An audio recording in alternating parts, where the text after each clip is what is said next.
போதைகள் மது மற்றும் பலவித போதை பொருட்களால குழந்தைகள் முதல் பெரியவர்கள் வரை பலவிதத்திலும் பாதிப்புக்கு உள்ளாகி கொண்டிருக்கிறார்கள்.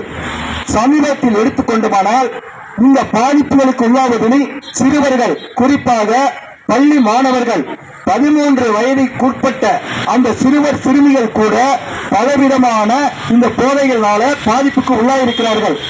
கடந்த சில நாட்களாகவே ஒரு 3 மாதத்துக்குள் உட்பட்ட ஒரு சில அசம்பாவிதங்களை நாம் எடுத்து பார்த்தோமானால், குறிப்பாக கஞ்சா போதை அது பள்ளி சிறுவர்கள் மட்டுமல்லாமல் அது பெண் பிள்ளைகளையும், குறிப்பாக சிறுமிகளையும் இளம் பெண்களையும் கூட பெரிதளவுக்கு அடிமைப்படுத்திக் கொண்டிருக்கிறது.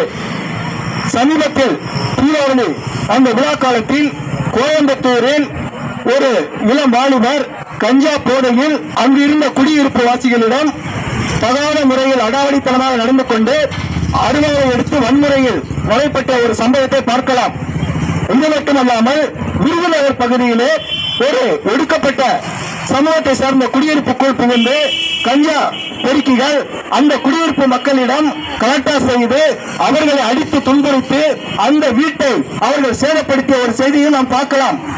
அது மட்டுமில்லாமல் சமீபத்தில் ஒரு 2 சில தினங்களுக்கு முன்னால் எடுத்து சொன்னால் ஒரு இளம் சிறுமி அவர்கள் கஞ்சா போதைக்கு எந்தெந்த விதத்தில் பாதிப்புக்குள்ளாகி அது காவல் நிலையத்திலேயே